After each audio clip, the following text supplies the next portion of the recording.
Magandang araw po uli sa inyong lahat mga kamatyas. Ihabol pa natin itong isang matinding kaganapang laban sa katatapos lang na round number 6. Bali, double round robin po kasi ito. Nagharap uli sila MBL at Alireza Firouzja. Sa first round robin, pinisak ni Firouzja. Pero this time, babawi na ba si MBL para ipagtanggol ang kanyang kupunan? Ayan, at parang merong issue dito kay Firouzja sa Team France, no? Kasi naalala ko, wala siya sa Olympiad nitong nakaraan eh. Si MBL lang yung nagpapakatatag sa top board pero kulang ang lineup nila. Kung nandun si Perusia, malakas. Okay, pag-aralan po natin ito. Babawi na ba si MBL? Nag-E4, C5 si Perusia, Sicilian, at pinasok ang regular open Sicilian Najdorf variation. Nako, legendary. At itinira ni MBL ang matagal na at matandang variation Sosin. Panahon pa ni Fischer po ay yan ang laging ginagawa. Bishop E3, yun nga lang. Kombinasyon ng English attack at Sosin. Medyo mekos-mekos na. Halo-halo na, no? Nag-A3, Castle at Queen E2. Ayan. Ito po, bookline pa rin pero bihirang gamitin, ano? Sa panahon po ngayon, itong Queen F3 ang madalas kong makita dyan. Queen E2, Bishop B7, F3, depensa sa E4, at Knight C6, Castle Queenside. Ibig sabihin, digmaan po talaga ang gusto ni MBL pagka ganito. Knight A5, ayan, nagparamdam kagad ng pressure si Perusia. King B1 lang, okay? At nag-Rook C8, bad move. According to computer, dapat daw, kung computer ang patitirahin, ay tagpasin na yung bishop, tapos ipangka-capture yung sipon. Ayan. Okay? Pero balik tayo sa Rook C8. Bookline pa rin. Queen E1. Okay. Ang idea ng Queen E1. Ano idea ng Queen E1? Lilipat ba dito sa kabila? Queen G3. Ayan. Pero dapat daw ang tira ay Knight takes E6 na pala. Yan ang na-miss dito ni MBL. May ganyan na palang hataw. Slightly better ang puti, oh. Capture, King H8, ganon. Ipagpapalit yung 2 minor pieces sa isang tore. Pero ang kapalit naman ay very solid pawn structure. Tapos magbi-bishop C1. Ayan. Pero medyo mahirap pong gawin sa human nerve side. Sa computer, okay lang eh. Kwentado niya eh. Paano naman sa human? May nerve tayo eh. Siyempre, may tamang duda tayo na baka kapusin ng gagawin nating atake. So, napa-Queen E1 si MBL. At nag-Knight D7. Plano ni Perusia, mukhang gagamitan pa niya ng isang Knight, iikot, o kaya magda-Knight B6, Knight C4, nag-H4, ayun, paramdam na para H5, H6, Knight E5, ayun, dun pa rin ang punta, oh. H5, Knight C4, Bishop C1, okay, Bishop F6, G4, talagang kailangan po talagang mabilis ang karera dyan eh. Queen B6, ganun din si Perusia. Talagang ang bilis din ang impact ng pressure. Knight E2, depensa. D5, yun lang. Oh, yan, naalala ko yung sinabi ng coach ko. Sa Sicilian, kapag naka D5 ang black ng healthy, walang komplikasyon, senyalis yan na maganda na ang Sicilian sa black. Nag G5, Bishop E7, capture, at nag-Knight F4. Ayun, para may mga gulo-gulo. At umatras ulit Bishop B7.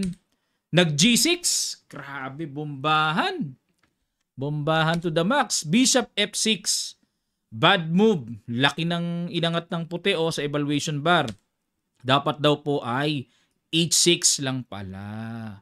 Pero nakaka-pressure naman. Paano kung capturein? Capture, sabay Knight F takes E6, sabay magbi-Bishop E6 lang, Bishop F6 lang. Ano? Ang hirap makita. Pero ang ganda ng black, no? Pa-capture pero weak ang F3, tapos may tipong Rook E7, baka mamaya mabaterihan pa yan dyan sa E-file. Oo nga, no? Pero nag-Bishop F6 kagad eh.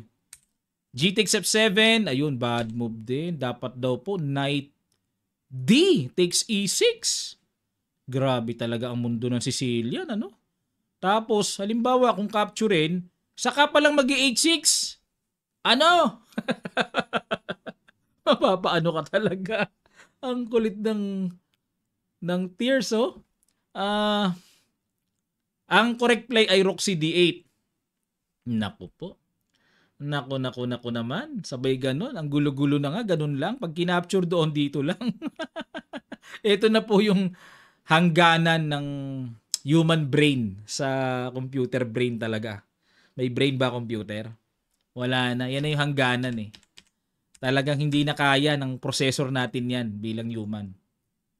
So wala eh. Oh. Kita oh. Mga bitaw bad moves oh. Rook takes. Knight f takes e6. Rook e8. Ayun. Mukhang maporma. Kasi nakapin. Threatening capture. Tapos bagsak yung knight. Pero dapat daw rook. Yung isa pala dapat. Ang ipang pin. O, ano kaibahan? Rook e8. Queen g3. Good move. Bakit? Gumanon lang. Good move na. Kinapture. Nako. Madali. Yan nga rin una ko nakita eh. Dapat daw bishop c8. Naku po naman. Okay.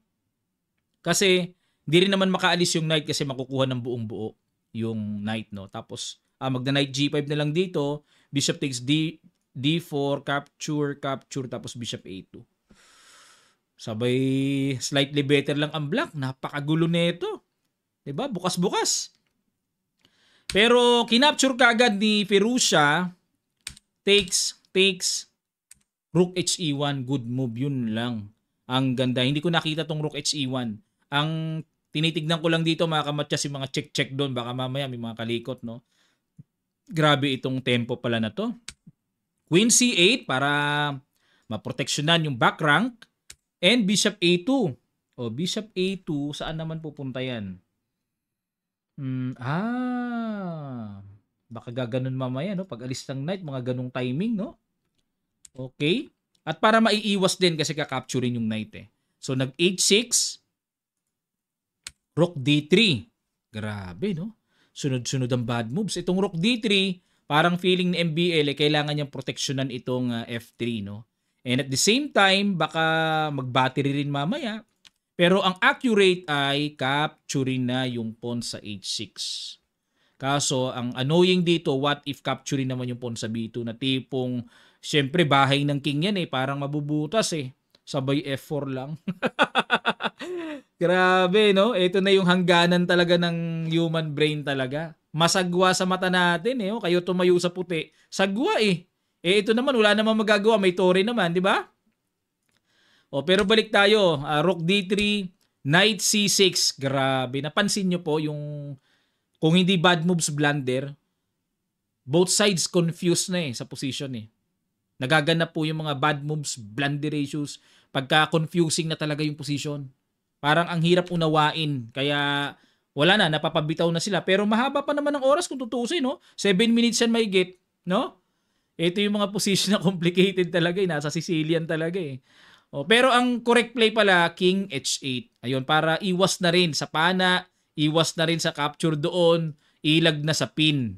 Yun ang pinaka-accurate. Pero balik tayo sa knight c6, f4, hindi pa rin natamaan. Wala talaga. Hindi talaga, ang tamang tira capture yun eh. Hindi talaga ibibigay yun. Talagang sa human eye, mas gusto natin yung safe hanggat maaari eh. F4, knight e7. Ayun, ikot, dadalhin sa f5, pero mali pa rin. Dapat daw knight to d4. Doon pa rin naman, ano. Pero mas aktibo to kasi may nakakailang na baka may sacrifice dyan, mga ganon-ganon. Nandiyan kasi yung queen, di ba? Pero knight e7, rook ed1, yun, may sundot na doon. Queen f5, kala ko knight f5. Queen f5, pag-check, angat lang dito.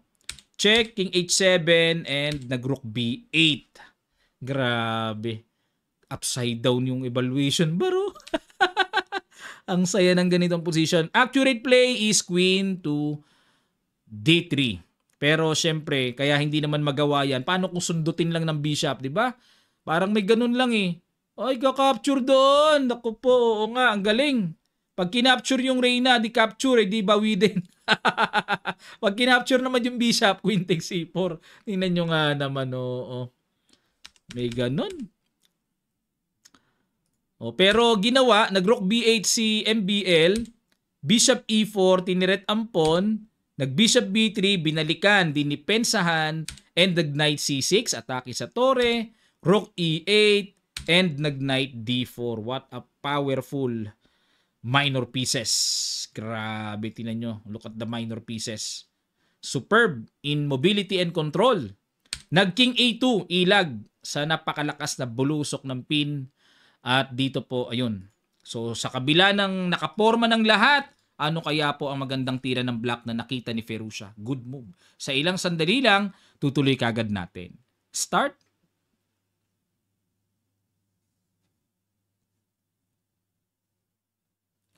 Maraming salamat po mga kamatyas. Congrats. Knight takes b3. May ganun na pala. C takes b3. Bishop b1 check. King a1. And another brilliant move. Knight takes a3. Grabe. Yun na. Lumabas na yung mga brilliant moves ni Firouzja. At nag queen f3.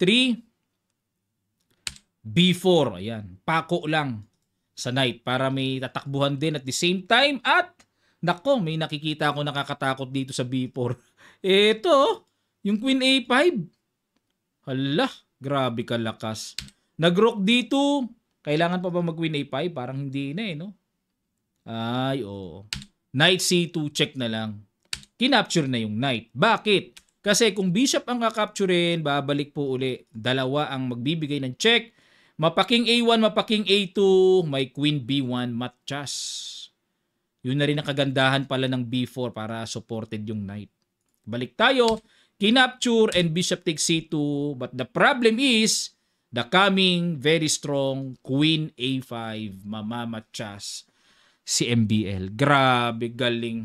Ang lakas ng mga birada ni Firouzja, no? So, meron man siya mga binatong bad moves, pero kita naman both players meron po kasi talagang hangganan. Ang human nerve, may hangganan din yung nakikita natin. Ang pinaka nagpapalimit kasi yung nerve din natin Meron tayong unang tingin masagwa talaga 'di ba? Pero sa computer pinapasok yung mga nakakatakot na position pero kwentado kasi ng computer 'yon. Sa human hindi naman natin makwenta lahat Pag nakita nating medyo parang nakakailang, medyo may paparating na momo sa position, iniiwasan na natin 'di ba? O nakikita natin, nagde-reflect po sa mga super GMs yung mga kagaya ng ganitong confusing positions. Ano pong masasabi nyo po dito sa laban na ito sa pinag-aralan natin? At si Firouzja walang umawat, wipe out lahat ang board 1. Ang inaabangan natin dito ay ang muling paghaharap nila Firouzja and Magnus Carlsen. Yan ang aabangan natin mga kamatyas. Maraming salamat po, sana natuto kayo. At shout out sa ating RNT group students, beginner, intermediate, and advanced, shout out po sa inyong lahat. At ang ating next batch enrollment o registration ng ating group online training ay this coming November. And very soon this October po ay magpo-post na kami ng registration para sa batch 2 training natin. So sana po makasama na namin kayo. Napakarami natin sa grupo na mag-aaral. Si Coach IM Kamatyas po ang nagtuturo doon. Okay po? Maraming salamat. Magkita-kita pa tayo sa mga susunod pang chess updates.